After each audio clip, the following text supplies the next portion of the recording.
और फिर 40 की दूसरी घटना मार्च के अंदर फौरन एक फरमान आया इंग्लैंड से कि हम जल्दी ही सत्ता का हस्तांतरण करने वाले हैं। तो जब ये कहा तो उस वक्त तक मौलाना आजाद कांग्रेस पार्टी के अध्यक्ष थे, लेकिन जब वहां से फरमान आ गया कि भाई कांग्रेस जीत गई है, अब ये बेस्ट टाइम है कि सत्ता का हस्तांतरण कर दो, तो जैसे ही अनाउंसमेंट हुआ तो आप सोचिए क्या जघन्य अपराध हुआ है। 21 अप्रैल को कांग्रेस पार्टी के नए अध्यक्ष को चुनना था, क्योंकि इन्हीं को देना था।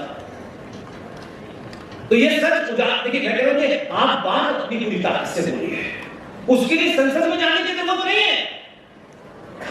उसकी मैं मिसाल देता हूं जिसके कारण मुझे संतुष्टि होती है। चुनाव की घोषणा हुई, कांग्रेस पार्टी के अध्यक्ष के चुनाव के नोटिफिकेशन दिया गया। आप सोचो कि खुद कांग्रेस पार्टी ने जवाहरलाल नेहरू को अपना कैंडिडेट तक नहीं बनाया, तब पिताजी ने कहा कि भाई नेहरू को तो कैंडिडेट कम से कम बना। तो उनकी स्थिति बहुत जलकर हो चुकी थी, उनके दबाव में नेहरू को कैंडिडेट बनाया और 15 प्रोविंशियल असेंबलीज की 15 वोट दिल्ली आए और गांधी जी के सबसे नजदीकी आचार्य जेपी कृपलानी को यह जिम्मेदारी सौंपी कि आपकी देख रेख में गिनती होगी। बेटियां खुली। आज की जनरेशन समझती है कि ईवीएम हैक हो गई है। ये ईवीएम पिताजी की देख रेख में 1946 में हैक हो गई। जब वोट खुले, पेटियां खुली, तो मैं उन महान कांग्रेसी को कौन से 15 मैं नहीं जानता, जिस दिन भी नाम मिल जाएगा हर चौराहे उनकी तारीफ करूंगा, मुझे नाम नहीं मिले। 15 वोट में से 3 वोट नोटा को मिले और 12 के 12 वोट सरदार पटेल को मिले।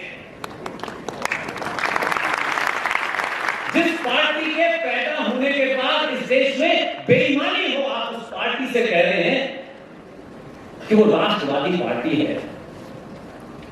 बदलाव का दौर तो देखिए कि आपने इतना पागल कर दिया है कि आजकल कभी आलू से सोना बना रहा है, कभी जल्दी में जनेऊ कुर्ते के ऊपर पहन लेता। तो ये उस दौर को सोचिए। लेकिन सरदार पटेल कांग्रेस पार्टी के अध्यक्ष नहीं बने, क्योंकि लाइन इंग्लैंड से आई थी कि हम सत्ता का हस्तांतरण इन्हीं को देंगे कि यही तो है हमारे पाले लोग। पटेल नहीं बने और वो अध्यक्ष बन गए। और आप सारे बच्चों के लिए मैं कह रहा हूं, आपके यहां जो भी टीचर होंगे, मैं ब्रिटिश की आर्काइव से, उनकी पार्लियामेंट से और भारत के अंदर जो आर्काइव है उसमें डॉक्यूमेंट है, मैं जब तक उनको पढ़ नहीं लेता और फोटो कॉपी नहीं कराता तब तक बोलता नहीं। मैं कोशिश करूंगा कि कुछ चीजें मैं भेजूं।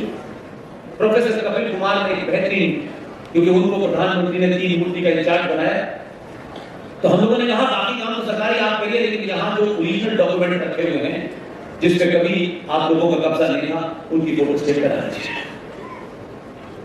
मैं ये बात सार्वजनिक मन से कह रहा हूं कि प्रोफेसर कपिल कुमार जी, जो आदमी रिटायर हो गए हो, उसने अपना घर बेच दिया और उस पैसे से हजारों डॉक्यूमेंट को फोटो स्टेट कराया, क्योंकि उनको ये मालूम था कि किसी ना किसी दिन 3 मूर्ति छोड़नी होगी, तो ये कब्जे से बड़ी मुश्किल से आई है। ऐसे हजारों डॉक्यूमेंट हैं कि आप भेज जाएंगे।